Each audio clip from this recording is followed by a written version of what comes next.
What up my BJJ homies? Gilbert Burns challenges Kamaru Usman for the welterweight title in less than 2 weeks. A matchup that pits a BJJ world champion against an NCAA champ. Thank the MMA gods, finally a reason to do a study, where I can get back some YouTube grappling street cred. Now, admittedly Usman isn't the most exciting fighter to watch. His fights often seem to end up with some poor victim pinned to the cage, eating punches and foot stomps. Even on the ground, it looks like a lot of pushing and hugging, with him looking to grind out a decision, rather than go for a finish. To a grappling geek like me though, there is a strategy at play. It takes skill to keep someone trapped against the fence for extended periods, without gassing yourself out. Through a combination of riding, wrist control and mat returns, coupled with clever use of the cage, Usman is looking to systematically improve his position. Whether you are on your feet, or on your knees, or in some intermediate position, Usman has a response ready, in order to keep progressing to his ultimate goal. So let's study Usman's system now. By the way, if you would like to support these studies, consider getting one of these miniature cage wrestling beasts, to put next to your keyboard, as you explain the intricacies of cage wrestling to those MMA casuals on Reddit. And rack up that delicious sweet karma. Use code BJJSCOUT for $10 off. Alright, let's begin with Usman's ideal scenario. Typically most opponents find themselves pinned against the cage by Usman. Either from being cage cut and cornered, or from being pushed into the fence from some kind of shot. Here, Usman can look for the underhook, where he can start to punish you with some dirty boxing. He can also look to get a body lock, and throw some knees too. Pretty standard stuff. Ultimately though, the main thing he is looking for, is that takedown. And here, there are basically 3 options. First, if you don't keep your legs far apart enough, he can drop for a double leg. Usman is strong in this weight class, and if you are not prepared, once he has a good enough grip around your legs, he will finish the takedown. Note, the vertical face of the cage helps a savvy defender defend takedowns. If a defender can split his stance, his center of gravity is now protected in 3 directions. In addition, if he has an underhook or whizzer on, he can defend a level change. Legs apart, locking hands around the opponent's legs won't be easy. To address this position, Usman can go higher, and link hands for a body lock, where he has 2 main options. First, he can sweep your leg out, and drag you down. This is a low-risk move, which Usman gets a lot of takedowns from. Sometimes, you can see Usman chain trips, to catch you with a follow-up trip, if you escape the first trip he tries. In another variation, Usman inserts his foot behind the opponent's far leg, to get a broomstick takedown. Second, Usman can pull the opponent off the cage for a hip throw. Here, you can see, Usman splits the opponent's base, and pulls him over for the hip throw. Another way we can see him use it, is when he can't get the double leg. Here you can see, Usman relocks his hands higher, and pulls the opponent off the cage, for a hip throw, to finish the takedown. This hip throw is not used in isolation though. Usman likes to chain it, with a step-around throw. Here you can see, Usman first goes for the hip throw, pulling the opponent off the cage. Now, as the opponent steps around his hips to defend, Usman changes direction, and completes a step-around throw. Also called a Polish, we can see Usman hit this sequence again on Masvidal. First, Usman pulls him off the cage, and makes him defend a hip throw. As Masvidal steps around to defend, Usman instantly goes for the lift, and completes the takedown. Finally, if you take a very wide base, and are sprawling, Usman can suddenly drop to a knee, and use your force against you. It can also happen with a single leg, where he runs the pipe, to pull you off the cage. So here's the thing. Even with Usman's powerful takedowns, the cage is still a good place to defend a takedown, and stall out your opponent. Most wrestlers, even elite ones, don't have very good answers here, beyond trying for a takedown. If they fail, they reset, and go back to fighting for it again. This all-or-nothing approach though, is not the only way to solve this problem. Now, this is where we get into the interesting part, of Usman's approach to cage wrestling. In particular, if Usman can't get you down cleanly, there's another position that he is looking to put you into. So, look at what Usman does to break the stalemate. He muscles you down to a knee. Getting you to concede this intermediate position is all he wants for now. Another way he can get you there is to hip throw you against the cage, even though he knows he can't complete a takedown.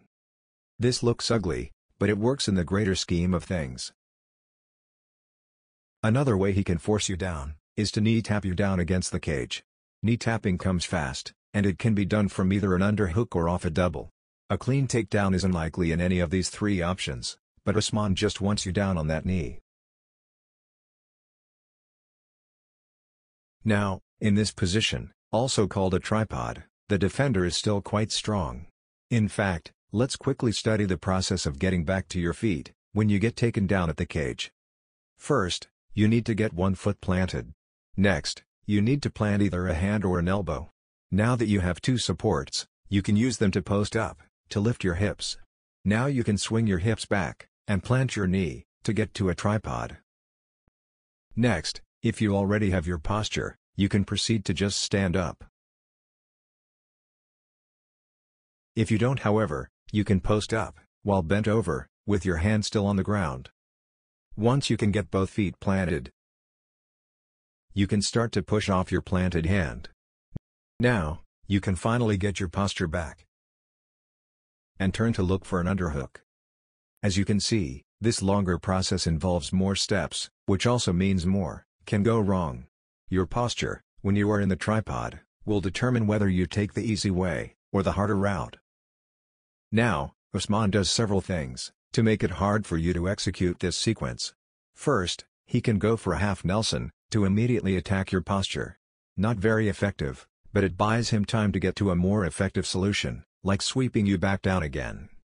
Another more subtle thing he does is to shove one of your posting legs to disrupt you from returning your knee to the floor to complete a tripod structure. While you are suspended, he can pull your hips out and back down into a seated position. Preventing both legs from planting to stop the formation of a tripod is vital. As you can see, with only two posts, if you try to lift your hand to get your posture back, Usman can drive you back down again to the mat. If you do manage to form a tripod, however, Usman has more tricks up his sleeve. If he senses you are going to successfully form a tripod, he will immediately look to get higher hips and drive your posture down. He wants to force you to keep posting on your hands, bearing both your own weight and his. Ideally, Usman can get past your whizzer to get around to your back, where he can really start to put pressure on your posture by driving down with his head, and keep you broken down on one knee. If the opponent accepts this position, down on one knee, Usman will just start throwing strikes, making it an untenable position. These admittedly aren't knockout blows, but they do add up. Here, you can see, Usman is tripoding down on your head to break your posture. At the same time, he is throwing knees at your grounded position, forcing you to take damage, and bear his weight at the same time. This tripod position is still pretty strong though. As long as you have that one foot on the floor, you can still try to stand up and get back into a proper wrestling position. Usman has more tricks though, to keep you trapped in the tripod. Here, he inserts a leg and begins to transition into a position known as a crossbody ride. I have already studied this extensively here, and you can watch it to find out more, but I now want to study the details of what Usman does in this position. So why is Usman doing this? To reiterate, if you manage to plant one foot on the ground, even if you are down on one knee, you can still push off that foot to stand up and get back to 2 feet.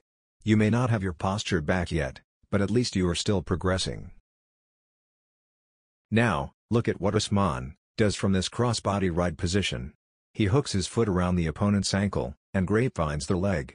This leg is now unable to extend, and the opponent is unable to stand up, even though he has managed to reach the tripod position. This grapevine is a low-effort way to disrupt the sequence you need to execute in order to stand back up. Here you can see, without the grapevine, the opponent initially manages to stand up, and Usman has to muscle him down. However, once Usman secures the grapevine, the opponent can't stand again. Through targeting specific body mechanics, Usman is maintaining control, while not expending a lot of energy. From the crossbody ride, Usman now has 2 more ways to progress, in order to get you down on your back. In an ideal world, Usman can just pull you back from the tripod and put you on your back. However, when you don't make things easy, Usman has two ways to force you down. Firstly, look at what Usman does once he secures a grapevine on his opponent's tripod. With the opponent's leg unable to extend, the only available direction he can move is backwards. Usman harasses the opponent with strikes and pressures him into sitting down. From here, Usman eventually puts his opponent on his back and can start looking to grapple properly, with top position secured. If he can get inside wrist control, even better. Here, Usman's grapevine and strikes has again pressured the opponent to sit down. Tripod broken and stuck on his butt. Usman secures inside wrist control on the opponent. He now uses that wrist control to force the opponent's back to the floor. Note Usman's use of his head to help break down his opponent. Eventually the opponent is flattened, with Usman in top control. If you won't go backwards, the other way is to keep pressuring your posture till you collapse forwards. Here, the opponent has been forced onto his butt, and his leg is stuck in a grapevine. However, he can't be broken down backwards. Again, Usman starts pressuring in with his head and throwing strikes. This whole process could take quite a while, but gravity is on his side, and the opponent's cardio is getting chipped away faster. Eventually, Usman is able to grind the opponent's back to the floor. If you try to fight this by posting your elbow on the mat, Usman can now capture your wrist to start working some ground and pound. One other control position Usman likes to get when you are stuck in a tripod is the 2-on-1. Here you can see, Usman has both inside wrist and cross wrist control at the same time. He has very good leverage here, and doesn't mind letting you get back to both feet. He knows that even if you get up, he can drag you down to the mat easily with the 2-on-1 control. Here you can see, Usman has 2-on-1 control, and lets his opponent stand up. Because he already has the double team on, he can make a powerful rotation and take the opponent down instantly. Alright, I'm going to stop here, as my main goal was to show how Usman systematically attacks a defender trying to stand back up against the cage. To put it flippantly, he's adapting a lot of folk-style techniques used to break down and ride an opponent. Though in reality, it takes a lot of experience and quick decision-making to quickly identify which part of the tripod he needs to attack. Should he go for the posture, the planted foot, the hips, or perhaps a wrist? Doing this consistently for 25 minutes is no easy task. Usman also adapts folk style in other ways, like chopping away at your base to put you on your back, or perhaps using wrist control against a turtled opponent in order to set up a pin, or to perhaps land some ground and pound against the cage. Riding and other folk style techniques have been explored in this series, and if you haven't seen them already, do check them out. So in closing, here's something to think about. Cage walls create unique challenges for a grappler, many of which remain unsolved, because there's no need to create a meta for a non-existent problem. Aside from boxing and Muay Thai, none of the major MMA combat arts, in particular the grappling-based ones, incorporate a vertical barrier. So it's not easy to directly draw solutions from these grappling arts to solve someone trying to use a cage wall to defend a takedown. Today I looked at one potential folk-style solution, whereby Usman brings you down to an intermediate position, from which he can start to ultimately break you down over a prolonged period. However, there are many ways to skin a cat. Do let me know in the comments if you can think of any other unique solutions to stop a cage staller. Alright folks, that's it for today. By the way, one of my major goals this year will be to embark on some major grappling film study courses. I'll be looking to explore the intricacies of elite grappling strategies, and what makes a particular grappler successful in competition.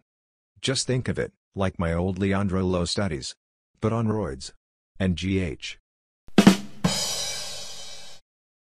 Do sign up at my mailing list to stay updated on when those are ready to launch. Okay, remember to support your favorite keyboard warrior, and do subscribe to get notified when my Burns and Usman preview comes out next. Till next time. But Usman, on top of that, he's an intelligent fighter. He's got pressure and cardio for days. He's got a gas tank like no other. But I do believe that he can out wrestle Burns, and his top game is really, really good, especially up against the fence. If he can get him pinned up against the fence, where he's able to control his opponent's hips, I think he's got it.